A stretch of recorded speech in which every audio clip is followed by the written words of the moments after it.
Hey, Jeanette. Hi, Steve. How are you? I'm good. How are you? I'm great. Thank you for having me over here. I always love being here. It's always nice to have you. I always love our conversations. You know, that's not a joke, actually. I really do love talking to you. You've been so generous and helpful with all of your insights. And it's so crazy that we live on the same mountain. We have so much in common. Not only do we kind of have the same mindfulness practice, which is not super common, we also kind of do the same thing with our lives right now. Yeah. We go out and talk to people, and we talk to large groups of people about very similar things. Yes. I mean, I go to colleges and I talk about mental health and I talk about lots of things, but then we super duper overlap about talking about the cost of showing up happy and the cost of always overperforming and always achieving without focusing on mental health. Yeah. It's just crazy that we have such a Venn diagram on this little mountain up here. And there's another thing we also have in common: What's that? listening. Yeah. I think of you as my friend, being somebody who I know will spend the time. I don't like to say that it's taking time, but spending time listening. Mm-hmm. Like you've always been that person that listens to your audience, and I think of you as a listener. Interestingly enough, because I can always see how when you're in the conversation with me, you're listening, you're there, you're present. My dad used to say to me that a real conversation happens when you start listening with the heart, not just to the words that being said, but actually to the pauses between the words, to the things that are not being said. Yeah. And when I was coaching, I tried to really make that the practice of like, how do I listen to the human being rather than just the words? Yeah. Yeah. When back in the day when I was on Blues Clues, my favorite part of the show, which I always considered to be my job, was the talking to the camera. Yeah. And every time I did it, I knew it was okay if while I was pausing and looking into the lens, it felt vulnerable. Yeah. And that was always my secret. Like, it wasn't a show surrounded by people from the theater or from film or from the acting world. It was child development specialists, brilliant child development specialists, right? And so they didn't really know what I was doing in that moment. It was mine, right? And it was my secret thing that I was doing. And that's where I focused all of my work. And it was in that moment where I was talking to the camera where if I felt vulnerable in that moment, I felt confident that it would cut through. And I think that applies to deep listening in conversation without a camera. Yeah. You know? Yeah. At least I'm pretty sure it does. It does now. Yes. For you. But I think that's the thing, right? Is how do we allow conversations to continue to inspire us, to continue to discover new things, to continue to think about something? And often what I talk about is how when we're running on survival mode and just focusing on getting things done, and we just have to achieve what we need to achieve, and we're trying to become who we're trying to become, there's such an effort to do. Mm-hmm. But that pause to listen to, I call it the power pause, right? That gap in time where we can actually be like, wait a minute, what's really going on in here? And where do I actually want to go with this? What would be a great response right now? Like, really allowing things, I think, to live a little bit more, instead of always have this sort of agenda that we're trying to achieve, and then we judge ourselves whether we're getting there or not. Mm-hmm. And it just encourages more stress and more fear, even. Like, I call it the FUD, the fear, uncertainty, and doubt, that sort of becomes part of our daily lives, is part of our daily lives because of everything that's going on as well. And thinking that is not, part of what informs us, we're trying to fix it and keep it away, rather than using it to learn more, I think, to Using what to learn? like whatever it is that's going on around us, like the FUD, the fear, uncertainty, and doubt. Like if I'm saying, I'm really scared about what's happening with, global warming, right? So I can stay in that, like I care a lot about our environment, right? Yeah. And so I can stay in that fear and being like, oh my God, I don't have control over this, I have no agency over this. And one of the things that really burns us out and affects our mental health is lack of agency. And so if we're trying to not feel and not listen and not be present to things, we're missing out on the opportunity to pause for a moment and just be like, all right, I really care about this. What are some of the small things I can do? What are some of the small steps I can take? What are the places where I can do something that makes me feel a little bit more in control, for example, right? And I think that's one of the reasons why there's so much mental health conversations right now, is because there's so much we can't control. But we're also not pausing to listen and ask ourselves, well, what do I need right now so I can feel I have a little bit more agency? And I think that's part of that conversation we have with ourselves that can change a little bit. Yeah. Yeah, I agree. The pausing, to me, the way I hear that, reminds me of just creating a moment where you cannot attach Yeah. to the FUD, right? If you're all fudded up, right, and you're super fuddy, which I get, my brain gets real fuddy. The only way out of it isn't to take out a sword and hack your way through the briar bush. The way to get out of that, I have learned, or I'm learning, is to detach from it and allow the FUD to be and accommodate the FUD. And then once you're not attached to it, you can start to find ways through the matrix. Yeah. But if you're constantly fighting it, right? If you're constantly trying to achieve your way through it without pausing, you're just gonna grind yourself down. I think. Does that make sense? Is that? Yeah, it does. And I think that's a part of mindfulness practice, right? Is Yeah. to That's what I was saying. Yeah, is to not let it absorb you and think you are it. Yeah. But rather, this is something I'm feeling or noticing, or that's part of what's going on right now. And then, creating some relationship with that. Right, and you can't do that until you pause. Exactly. Right, it's in that pause where you can non-attach and begin to accommodate and see things with curiosity, with a gentle curiosity, and sort of all these other strategies for dealing with conflict or negative emotions or discomfort that are much more useful than like putting on a football helmet, lowering your shoulder, and trying to plow through everything. It's certainly not worked for me, but I'm not a very big guy, so. I think that's the whole point, right? It's like, how do we navigate our lives in a way that doesn't just become, head down and keep pushing through, but rather responding to what's happening? I think that's a big part of mental health. For What do you sure. think? But I grew up thinking the only noble response to hardship was a desperate fight, like Rocky Balboa in Round 13. That's the only way to really truly meet adversity.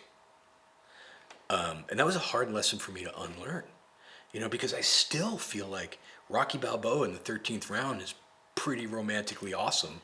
That's the hero's journey that I like, that if no matter how much you're getting your ass kicked, if you just keep swinging, even if you lose, there's nobility to it.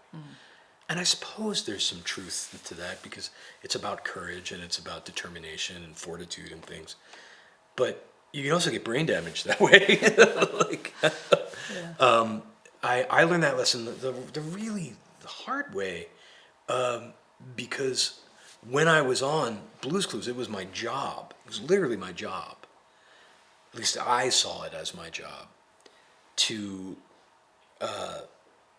exude and to utilize the most authentic parts of me that were joyous and full of wonder. Right. right? That was really kind of the color that I was painting with the most. Yeah. And I knew that I wasn't doing my job well if I wasn't finding something authentic. And that sounds a little overinflated, but that's true. Like, even if I was just trying to determine which of these snacks was a graham cracker, I really did try to do that with an authentic sense of wonder, an authentic sense of joy, and some sort of human ballast. Right. I don't want to get too far into all this, but like that's a big distinction that I always made in children's television, is that there's children's television that is just very cheery and kind of one note forever, and I don't like that. And then there is the children's television that's full of humanity and broken characters, like Sesame Street and Grover, and these people that are just kind of much like us and flawed, and they have this human ballast to them. So I was very much of that philosophy. So I was always digging, is my point. I was digging on that show constantly for this sense of joy, for this sense of wonder that was real and that was authentic. Problem was, I was doing so with severe clinical depression, right? And I didn't know that at the time. I didn't know what was going on with me. And so I was constantly, because I was a kid, I was 25 years old, and I was constantly depleting the well. I was getting in there with a melon baller and scraping out everything that I had. And then at the end of the night, I was just destroyed, and at the end of a season, I was just completely empty because I wasn't paying attention to my mental health. Right. I just decided that I feel miserable after doing this because I'm Rocky Balboa in the 13th round. And the way through this is to just keep punching. Right. Just keep trying, and through sheer effort, through sheerly completely ignoring the way I actually feel, completely ignoring the actual state of my mental health as a virtue, just keep fighting. Yeah. And that depleted me for years and years and years after I left that show. Yeah. It wasn't until I started really addressing my mental health. In hindsight, I wish that I had, because I would have had a much easier time, dealing with that. So I've been talking for a while now, but my point is and we've discussed this, there is a tremendous cost to manufacturing authenticity, to giving your best, to digging deep and giving, without also having the tools to replace. Yes. And that's about mental health. That's about mental well-being. That's about self-care. That's about everything that's in your book. So. Yeah, and there's some things that resonate with me as you're just telling me about this sort of keep pushing through and then just finding yourself depleted at the end. And I think that's what's being mirrored in so many workplaces today too. Yeah. Still, like, even we have become so much wiser. We know we need self-care, and yet we're still falling into that sort of what I call the human trap, because I don't like to say that we're not getting it, or we're doing it wrong or something like that. It's just a really human trap. Like, this is part of our human conditioning, our human experience, and our human behavior, that we see that we got to get over there. We got to get through whatever we're getting through. We need to get to the goal. We need to do what we need to do every day, and we can wait. Like, that is part of how we're conditioned to think. Mm-hmm. And that's one of the reasons why I wrote this book. I want to rethink that. I want to say, well, why is it like that? Number one, like, why have we decided that we don't matter when we're really the ones that are doing the work? And why is it that it's a virtue? Yeah. To have 3 black eyes and 2 broken ribs while you're trying to deal with all this. It almost seems like the more damage you take, the stronger you are. Right. The bigger hero you are as you're facing your adversity. Yeah. Why are we conditioned that way? Yeah. And so I do think that we're starting to see that we need more well-being in the workplace, for example, which is my passion and has been for a long time.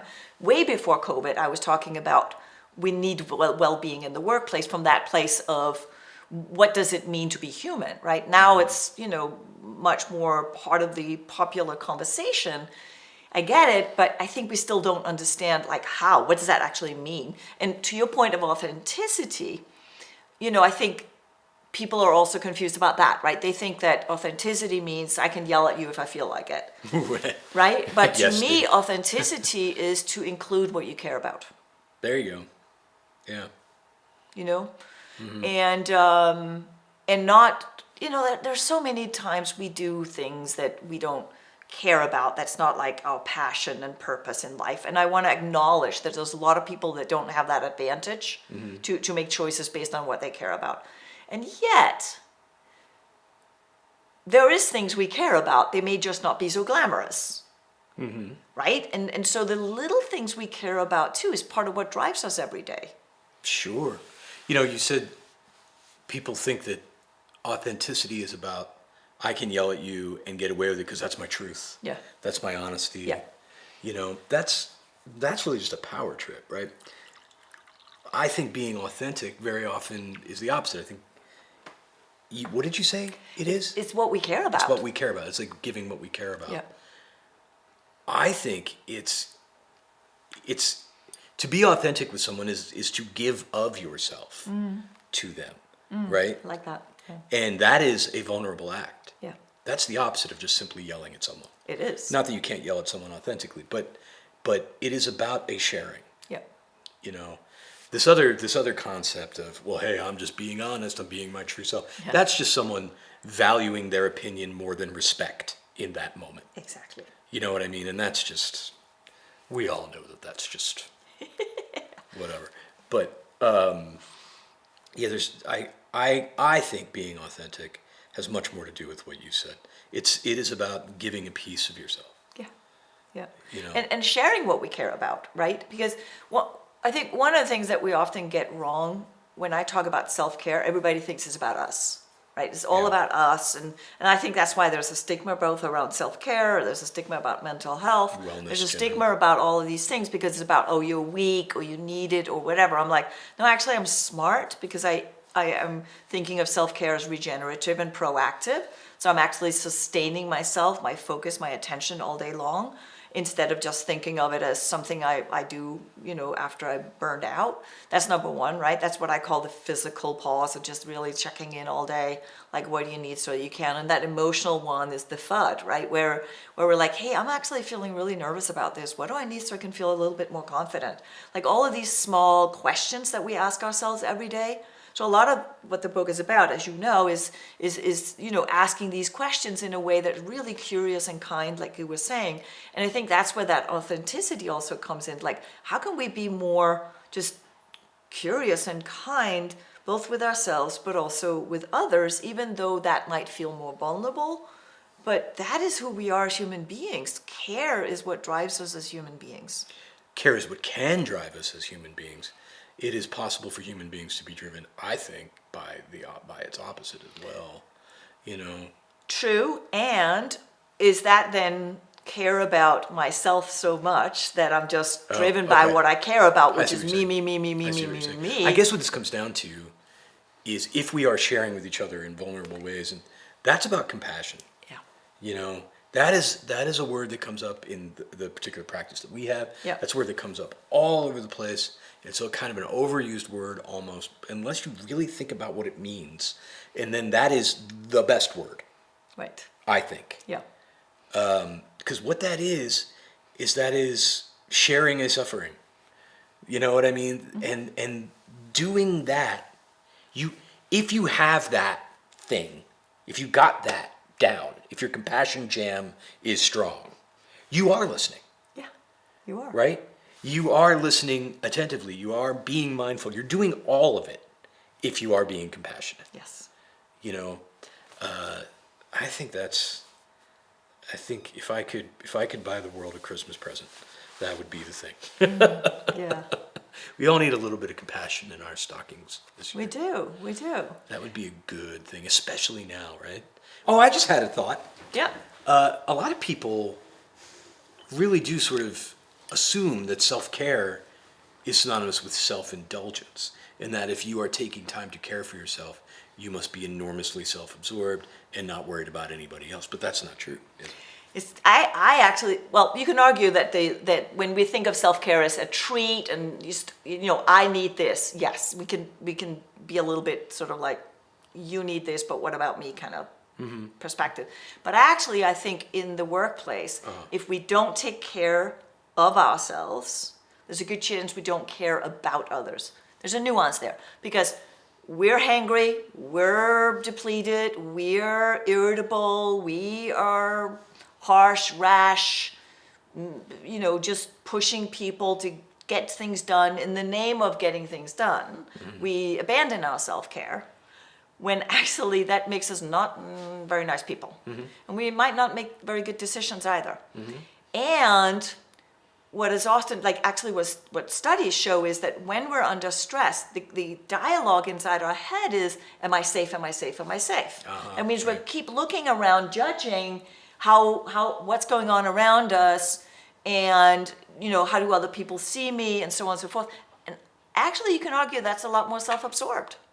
Instead of looking at self-care as how we cultivate better care as a community, as a culture, as a team, and self-care becomes we care because it's about care. It's about sharing the care. It's about focusing on, hey, what matters right now? How do we get there? What do we each need so we can get there? That's a completely different conversation than I need this. I don't care about that kind of self-indulgence because we're running on survival mode and stress. We're actually more self-absorbed when we're in that place because we're not listening, we're not connecting with other people, we're not checking in with them what they need, we're not pausing and listening, we're just doing what we need to do. Right, because you're in survival mode at that point. Exactly. Yeah, I get it. I love that. I love the idea that self-care is in service of we care, which is another way of saying compassion. Yeah. That all makes sense to me. If only there was a really wonderful book about all of this. I wish there was a really wonderful book about that. Maybe it's coming out soon, or actually by the time you're... You mean like a book like this book? Yes. Look at that. There is a wonderful book about all of this. The cover's really cool too. Thank you. You always make me think about stuff. And I just had a thought as you were saying all of that if you're task-oriented, right? Like say Steve and Jeanette have a task and we have to write a keynote about a thing. And it's hard and it's difficult and it's challenging. I don't know if you found this and you tell me, but I think when I've been the most successful at creating something, anything, a speech, a song, even a song, there is a certain, when it's really successful, there is a certain degree of objectivity involved. Right. Right? There's a certain, I think it's like that pause, right? Where you create just enough space that you can kind of see the whole thing you're doing, the whole speech you're writing. Yeah. You can hear the whole song. I don't think you can do that if you are constantly, as you said, worried about, am I safe, am I safe, am I safe, am I safe? Yeah. If your self-care stinks, right, and you're just kind of like this wounded person, and you're just sort of in anxious pain from a mental health standpoint, I don't know that you can reliably get to that butter zone of objectivity and also attachment that, at least in my experience, in my life, has created the best outcomes. Yeah. And building on that, that's why I'm saying that we need those 3 pauses that I describe in the book, which is the physical pause. Hey, what does my body need right now?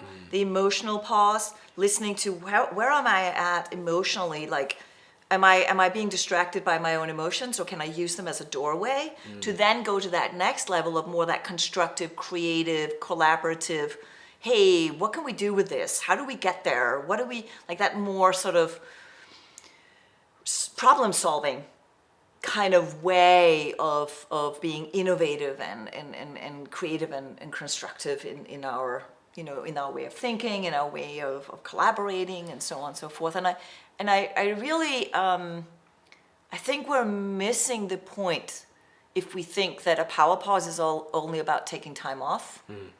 It may be, but it's also about listening to those moments of, how does this inform my next decision and my next step, which is the observing piece that you're talking about. Yeah. Yeah, you know, it's so interesting. 10 years ago, I would have said,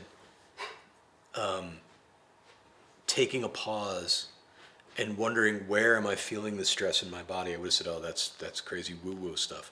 But it's not at all. It's the most practical thing in the universe. And simple little things like that have actually, these little tiny movements, these little tiny intentions have changed the trajectory of my life. Yeah.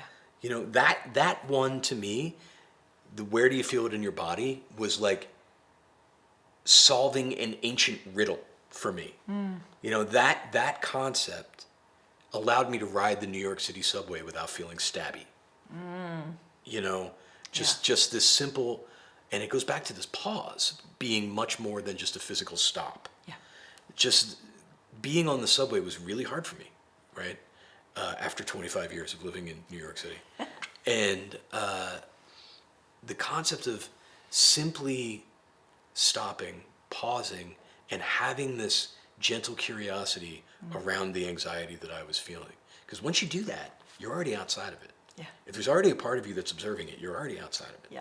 Right? Yeah. I know you get this better than I do. No, but I'm glad you're explaining your experience of it. And the pausing of that emotional state, and I was like, oh, where am I feeling this? And I would always feel it in my neck, right? I would be like, God, there's so many people in here.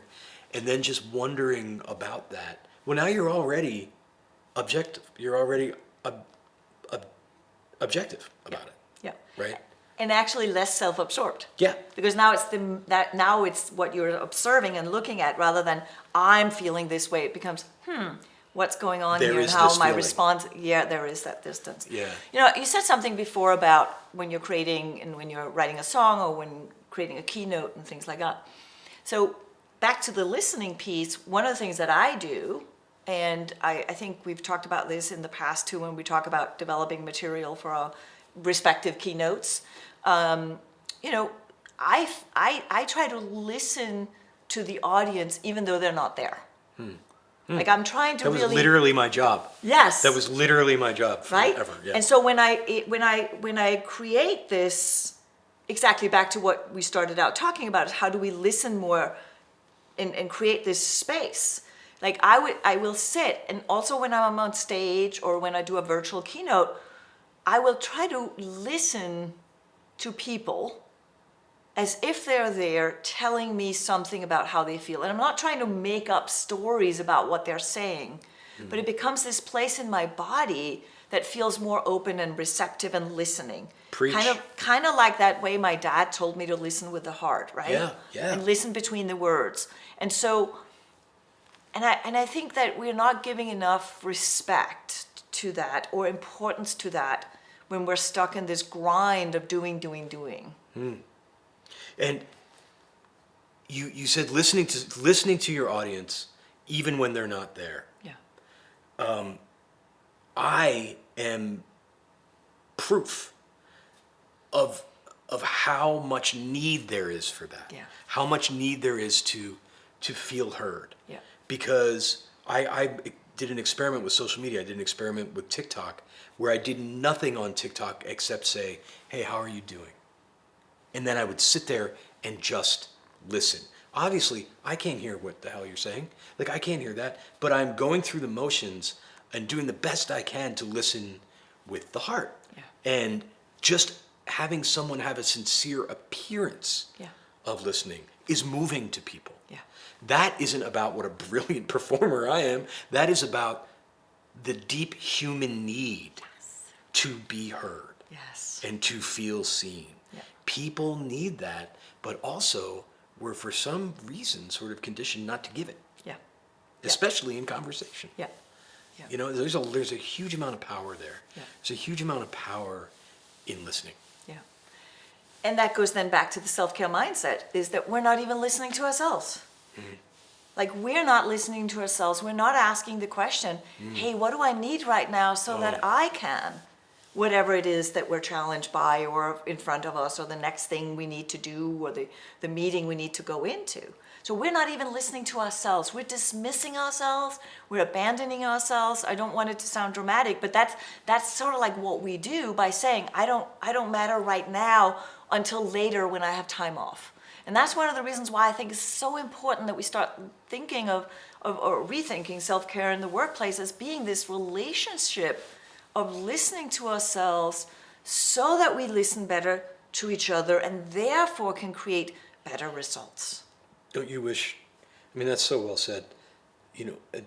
That's making me think two things. First thing is, it's way harder to listen to yourself than it is to somebody else. Yes. Way, infinitely harder. Yes. I mean, I'm just listening to myself right now, and it's like, oh, what a pompous little man this is. I struggle all day long with listening to myself and judging everything I say and do. Yeah. That's such a higher ask. Yeah. But it also makes me think it's the most important ask. Yes. And what if people had told us this our whole lives? What if this was something we had focused in on and identified and had learned to value?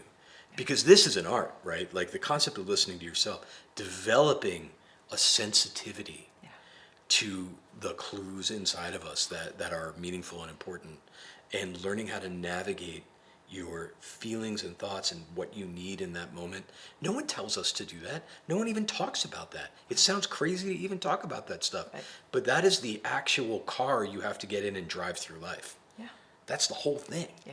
It's everything you're talking about. There's no self-care without that careful, delicate, sensitive, internal hearing of your own self. And that's a much bigger ask than I find it much easier to listen to somebody else than it is to listen to me. Yeah. So Jeanette, this is a wonderful book.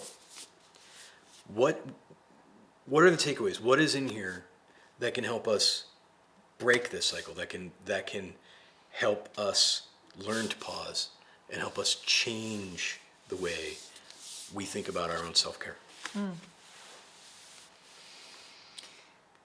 I built the book, I want to say build it, based on almost like a process of change. So the book is in 3 acts: how we think better, how we engage better with ourselves and others, and therefore how we make better decisions, respond better, and collaborate better with each other. And I think what I wanted the book to be is a book of tools, so that each section has a tool to help us navigate this challenge, whatever it is that we are faced with in our world of implementing self-care into our daily lives. And one of the things I often hear is people are saying, well, what should I do? What are the habits? What should I do? This is not a book of habits. It is not a book of answers. It's a book of questions. Because I believe that when we start asking different questions, more forward-going, more forward-moving questions, then we start creating change. So this book is both about how do we ask ourselves better questions, but also how do we ask better questions in general when we are engaging with each other that are promoting a sense of connection, but also therefore collaboration. Like, how do we move forward? How do we get to where we're trying to go? And so I think the change that I'm really encouraging here is, number one, that we implement self-care into who we are in the workplace, in our lives in general, and looking at it as reclaiming agency in how we navigate obstacles. How do we navigate what I call the potholes? We talk a lot about the potholes in the book, about how the way we look at things from, hey, this is not working, and we get really stuck in that. Instead, we can pause for that moment and say, okay, well, what do I need so I can make it work? Like, what are the ways we get over there, which is where we're trying to go? And so it's this navigating things so that things change, because we stop doing what we've always done. We stop just trying to get the same old habits to work for us, and rather recognizing that it's not about the habits, it's the mindset. So you change the mindset, you change the habit. Yes, that's what happens. Yeah.